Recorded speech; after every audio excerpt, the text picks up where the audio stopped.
ধরুন আপনি খুব গুরুত্বপূর্ণ একটি কাজ করছেন, ঠিক তখনই হঠাৎ বিদ্যুৎ চলে গেল। আপনার কম্পিউটার সঙ্গে সঙ্গে বন্ধ হয়ে গেল, কিন্তু পাশের আরেকজনের কম্পিউটার ঠিকই চালু রইল। আবার আপনার বাসায় বিদ্যুৎ চলে যাওয়ার সঙ্গে সঙ্গে আপনার বাসার ফ্যান, লাইট সব কিছুই বন্ধ হয়ে যায়, কিন্তু পাশের বাসার ফ্যান, লাইট আরও অন্যান্য হোম অ্যাপ্লায়েন্স সবই চলতে থাকে। কেন এমন হয়? ইউপিএস আর আইপিএস কি একই জিনিস, নাকি একেবারে আলাদা? আজ মাত্র কয়েক মিনিটে খুব সহজ ভাষায় সব পরিষ্কার করে জানবো। তো বন্ধুরা, চলুন ভিডিওটি শুরু করা যাক। ইউপিএস এর পূর্ণরূপ আনইন্টারাপ্টেবল পাওয়ার সাপ্লাই। এর প্রধান কাজ হলো বিদ্যুৎ চলে যাওয়ার মুহূর্তেই কোনো বিরতি ছাড়াই কম্পিউটার বা সংবেদনশীল ইলেকট্রনিক ডিভাইসকে বিদ্যুৎ সরবরাহ করা। তাই এটি মূলত desktop, computer, server, CCTV camera, network device এবং মেডিকেল যন্ত্রপাতির মতো গুরুত্বপূর্ণ ডিভাইসে ব্যবহার করা হয়। ইউপিএস এর ব্যাকআপ সময় সাধারণত কম, তবে এর সবচেয়ে বড় শক্তি হলো দ্রুত প্রতিক্রিয়া। খুব দ্রুত এটি ব্যাকআপ দিতে পারে অল্প সময়ের মধ্যেই। আইপিএস এর পূর্ণরূপ ইনস্ট্যান্ট পাওয়ার সাপ্লাই।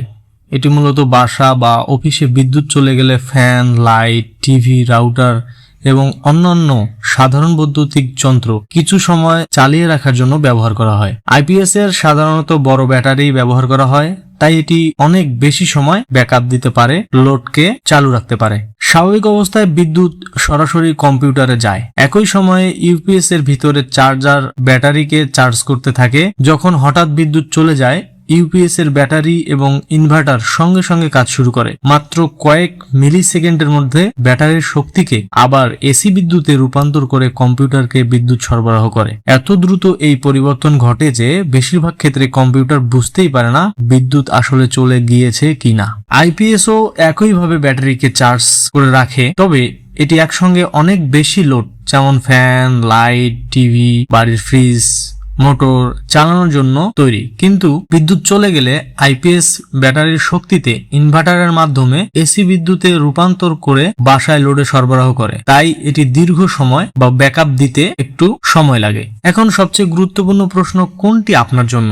যদি আপনার প্রধান প্রয়োজন হয় ডেস্কটপ, কম্পিউটার বা সার্ভারের নিরাপত্তা ব্যাকআপ, তাহলে ইউপিএসই সঠিক নির্বাচন, কারণ এটি খুব দ্রুত বিদ্যুৎ সরবরাহ করতে পারে। আর যদি আপনার লক্ষ্য হয় বাসার fan, light, TV, AC, fridge দীর্ঘ সময় চালিয়ে রাখার জন্য, তাহলে আইপিএস অনেক ভালো সমাধান হবে বলে আমি মনে করি। সহজভাবে বললে, ইউপিএস তৈরি হয়েছে দ্রুত সুরক্ষার জন্য, আইপিএস তৈরি হয়েছে দীর্ঘ সময় ব্যাকআপ দেওয়ার জন্য। আশা করি এখন ইউপিএস আর আইপিএস এর পার্থক্য আপনার কাছে একেবারে পরিষ্কার। যদি কম্পিউটারের নিরাপত্তা চান, তাহলে ইউপিএস ব্যবহার করুন, আর যদি পুরো বাসায় প্রয়োজনীয় লোড কিছু সময় চালিয়ে রাখতে চান, তাহলে আইপিএস হবে সঠিক পছন্দ। ভিডিওটি ভালো লাগলে একটি লাইক দিন, বন্ধুদের সঙ্গে শেয়ার করুন।